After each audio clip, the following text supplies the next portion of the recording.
Salam sejahtera doktor. Nama saya Lo Shiming dan nombor matrik saya adalah 284637. Kami adalah dari kumpulan 1 dan ingin membentangkan laporan kami yang bertajuk Usaha Sama ke Arah Kesejahteraan Negara. Tema yang dikaji oleh kumpulan kami adalah Malaysia Prihatin. Sebagaimana yang kita ketahui, tema yang dipilih adalah Malaysia Prihatin untuk sambutan Hari Kebangsaan tahun ini. Isu yang berkaitan adalah usaha-usaha yang dijalankan di bawah tema Malaysia Prihatin untuk menjaga kebajikan rakyat Malaysia dan menuju ke arah kesejahteraan negara.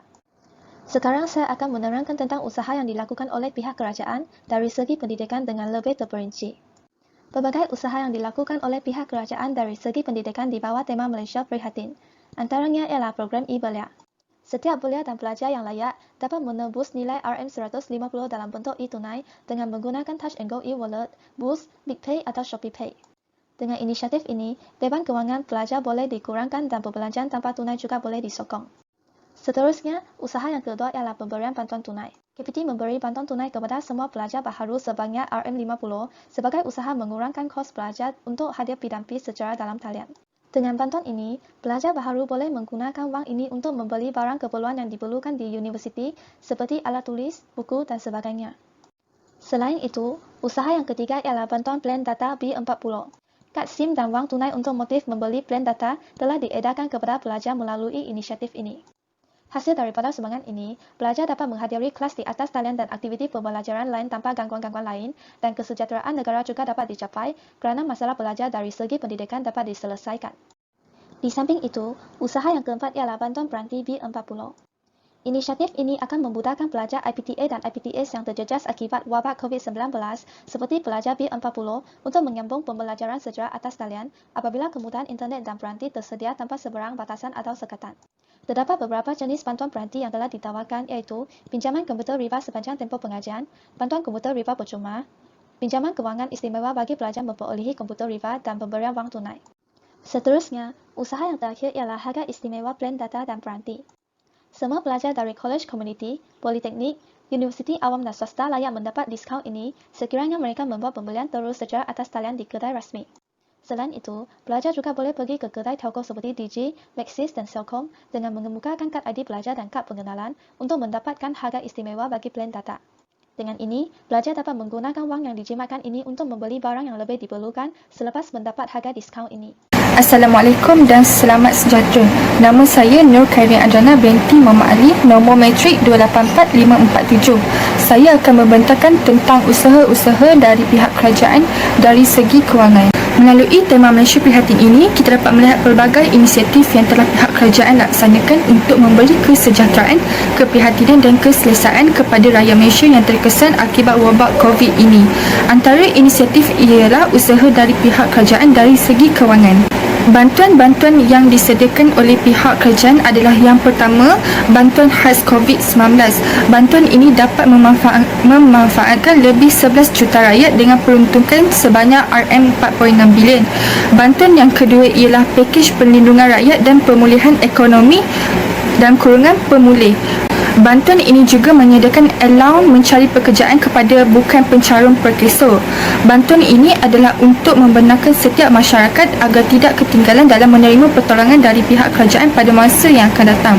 Bantuan yang ketiga ialah bantuan prihatin rakyat BPR. Bantuan ini memperuntukkan sebanyak RM4.9 bilion.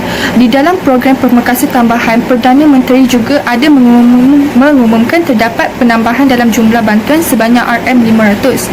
Dan bantuan yang keempat adalah program iSinar KWSP. Bantuan ini dibuka kepada semua ahli dan pemegang akaun KWSP.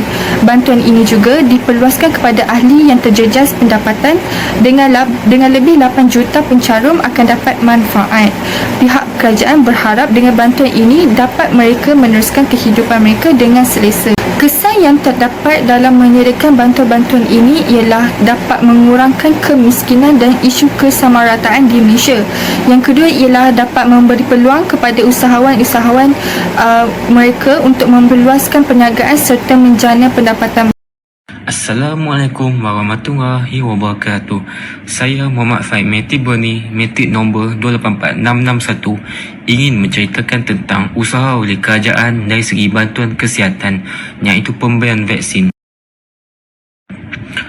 Umum kita semua ketahui bahawa COVID-19 kini merupakan wabak penyakit berjangkit yang telah berleluasa di Malaysia. Negara kita sedang bertungkus lumus untuk mengekang penularan wabak COVID-19 ini. Oleh itu, kerajaan telah bertindak untuk memberikan vaksin COVID-19 ini kepada seluruh penduduk Malaysia secara percuma. Kesannya, dengan adanya program vaksinasi ini, kadar jangkitan dan kematian yang melibatkan COVID-19 dilihat semakin pulih dan menurun. Ini secara tidak langsung menunjukkan bahawa betapa pentingnya vaksinasi ini untuk mengekang penularan wabak COVID-19. Walau bagaimanapun, setiap kegiatan atau perbuatan yang dilakukan pasti akan menimbulkan cabarannya. Oleh itu, cabaran dalam pemberian vaksin COVID-19 ini ialah wujudnya sebilangan masyarakat yang enggan menerima suntikan vaksin. Mereka ini digelar dengan gelaran anti-vax. Golongan ini bukan sahaja berupaya boleh mengganggu proses vaksinasi COVID-19, malah mereka boleh menghasut sesiapa sahaja agar tidak mengambil vaksin COVID-19 ini. Oleh itu, golongan anti-vax sebegini wajar dikenakan tindakan undang-undang yang lebih ketat. Sekian sahaja daripada saya. Terima kasih. Assalamualaikum, nama saya Nurul Akila binti Ahyar, nombor metrik 284641. Saya ingin membentangkan tentang usaha-usaha yang dilakukan oleh Badan Bukan Kerajaan NGO di Malaysia. Apakah usaha-usaha yang telah dilakukan oleh NGO ini? Kalau nak tahu, NGO ini bukan sahaja membantu pihak kerajaan tetapi lebih utamanya menjadi tulang belakang golongan yang memerlukan dan menyokong mereka pada detik sukar sebelum atau ketika berlakunya pandemik COVID-19 di negara ini. Okey, jom kita lihat beberapa usaha oleh NGO yang telah saya senaraikan. Yang pertama adalah Laskar Sabin Malaysia. Pertubuhan ini telah menggerakkan seramai 50 orang sukarelawannya untuk menyantuni kaum miskin dan menyerahkan bantuan bernilai keseluruhan RM70,000. Mereka juga menziarahi rumah golongan yang kurang bernasib baik agar dapat lebih tahu situasi sebenar dan hidup keluarga yang serba kekurangan.